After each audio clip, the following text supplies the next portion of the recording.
Hi all. So preparations എല്ലാം അടിപൊളിയായി മുന്നോട്ട് പോയിക്കൊണ്ടിരിക്കുകയാണ്.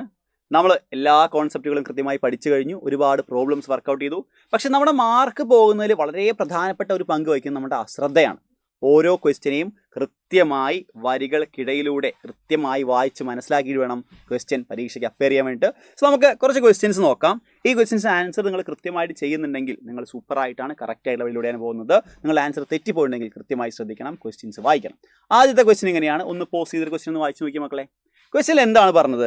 നമ്മളോട് പറഞ്ഞത് നമുക്ക് അറിയുന്ന ഒരു ഗ്രാഫാണ്. ഇവിടെ V0 ആണ്, ഇവിടെ ഫ്രീക്വൻസി ആണ് അല്ലേ.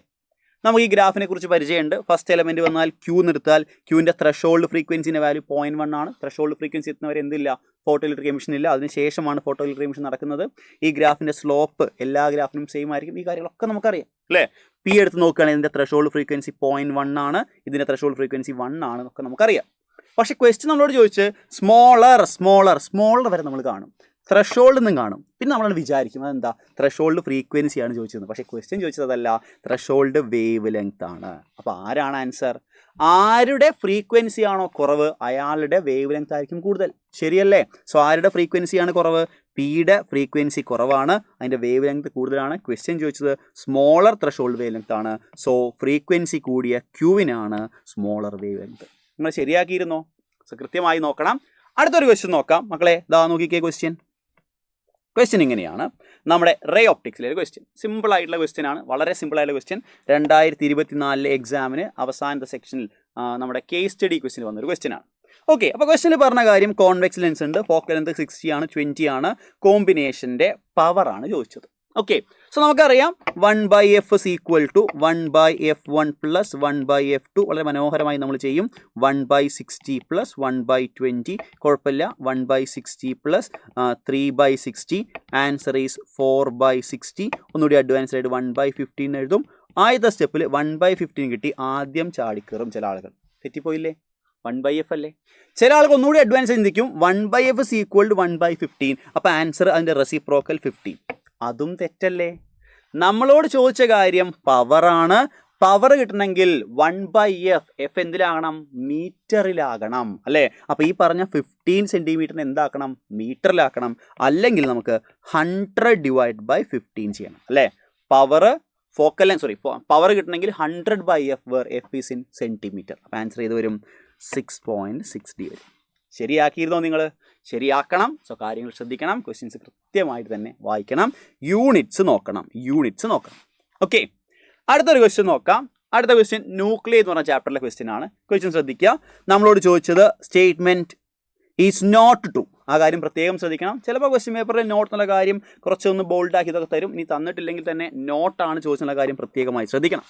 ഫസ്റ്റ് സ്റ്റേറ്റ്മെൻറ്റ് വായിക്കാം. They are stronger than coulomb force. Okay, ആ കാര്യം ശരിയാണ്. It is the strongest force in nature. അതിൽ നമുക്ക് സംശയമൊന്നുമില്ല. ഓക്കെ, രണ്ടാമത്തെ സ്റ്റേറ്റ്മെൻറ്റ് വായിച്ചു. They have about same magnitude for different pairs of nucleon. അല്ലേ, പ്രോട്ടോണും ആണെങ്കിലുള്ള ഫോഴ്സിനെ FPP എന്നും, പ്രോട്ടോണും ന്യൂട്രോണും ആണെങ്കിൽ FPN എന്നും, പ്രോട്ടോണും ന്യൂട്രോണും ആണെങ്കിൽ FN എന്ന് പറഞ്ഞു. നമ്മൾ ഈക്വൽ ടു എന്നൊക്കെ എഴുതി വെച്ചിട്ടുണ്ട്. അപ്പോൾ നമുക്കറിയാം ദേ ആർ ഈക്വൽ. അപ്പോൾ ക്വസ്റ്റ്യനിൽ സംശയം ഉണ്ടാക്കാൻ വേണ്ടി എബൌട്ട് സെയിം എന്നൊക്കെ പറഞ്ഞു. കൺഫ്യൂഷൻ ഒന്നും വേണ്ട. About same which means same. അപ്പോൾ രണ്ടാമത്തെയും ശരിയാണ്. മൂന്നാമത്തെ കാര്യം നോക്കി, ദേ ആർ ഓൾവേസ് അട്രാക്റ്റീവ്. അപ്പോൾ നമ്മുടെ മനസ്സിലേക്ക് ഒരു കാര്യം വന്നിട്ടുണ്ട്. ന്യൂക്ലിയർ ഫോഴ്സ് ആണ്, ന്യൂക്ലിയോസിനെ പരസ്പരം അട്രാക്ട് ചെയ്തിരിക്കുന്ന ഫോഴ്സാണ്. അവരെല്ലാ സമയത്തും അട്രാക്റ്റീവ് ആണോ? അല്ല എന്നുള്ളതാണ് ഉത്തരം. സോ ഇതാണ് അവിടെ തെറ്റായിട്ടുള്ള കാര്യം. അത് നിങ്ങൾ മനസ്സിലാക്കിയിട്ടുണ്ടോ? ഈ കാര്യം ഞാൻ ഗ്രാഫ് കാണിക്കാം, നമ്മൾ NCERT ഒരു ഗ്രാഫ് കാണിക്കാം, അത് കണ്ടാൽ മനസ്സിലാവും. നമുക്ക് ആ ലാസ്റ്റ് ഓപ്ഷനെ കുറിച്ച് കൂടി പറയാം. നോക്കിയാൽ ലാസ്റ്റ് ഓപ്ഷൻ എന്താ? ദേ saturate as separation between two nucleons increases. അപ്പോൾ അതിൻ്റെ അർത്ഥം എന്താ? സാച്ചുറേറ്റ് എന്ന് പറഞ്ഞാൽ ഫോഴ്സ് ബിക്കം 0 എന്നാണ്. ന്യൂക്ലിയോൺസ് ദൂരെയാണെങ്കിൽ അവിടുത്തെ ഫോഴ്സ് എത്രയായിരിക്കും? 0 ആയിരിക്കും. നമുക്കറിയാം nuclear force A short range force. അതാണ് ഈ പറഞ്ഞിരിക്കുന്നത്. സോ നമുക്ക് നോക്കാം ഇതെങ്ങനെയാണ് തെറ്റായത്. നമ്മുടെ പുസ്തകത്തിലുള്ള ഒരു ഗ്രാഫാണ് ഇത്. എന്താണ്? Variation of potential versus distance. നമുക്കറിയുന്ന പോലെ തന്നെ ഡിസ്റ്റൻസ് കൂടുമ്പോൾ ഏകദേശം ഒരു 3 ഫെംറ്റോമീറ്ററിന് മുകളിലേക്ക് പോയി കഴിഞ്ഞാൽ, ന്യൂക്ലിയസ് നമ്മുടെ ഡിസ്റ്റൻസ് 3 ഫെംറ്റോമീറ്റർ മുകളിലേക്ക് പോയി കഴിഞ്ഞാൽ ഫോഴ്സ് വിൽ ബി 0. അതാണ് നിങ്ങൾ ഈ ഗ്രാഫിൽ കാണുന്നത്. അവിടുത്തെ പൊട്ടൻഷ്യൽ 0 ആയി അല്ലേ. നോക്കണം മക്കളെ, പൊട്ടൻഷ്യൽ പോസിറ്റീവ് ആണ് ഇവിടെ, പൊട്ടൻഷ്യൽ നെഗറ്റീവ് ആണ് ഇവിടെ. പോസിറ്റീവ് പൊട്ടൻഷ്യൽ എനർജി ആണെങ്കിൽ അതിൻ്റെ അർത്ഥം എന്താണ് മക്കളെ? ഫോഴ്സ് റിപ്പൽഷൻ ആണ്. നെഗറ്റീവ് പൊട്ടൻഷ്യൽ എനർജി ആണെങ്കിലാണ് ഫോഴ്സ് അട്രാക്ഷൻ. സോ അട്രാക്ഷൻ കാണിക്കുന്നത് ഈ റീജിയനിൽ മാത്രമല്ലേ ഉള്ളൂ. അവിടുത്തെ ഡിസ്റ്റൻസ് ഓഫ് സെപ്പറേഷൻ വളരെ കുറഞ്ഞു കഴിഞ്ഞാൽ എന്ത് വരുന്നുണ്ട്? ഫോഴ്സ് റിപ്പൽഷൻ ആകുന്നുണ്ട് അട്രാക്ഷന് പകരം.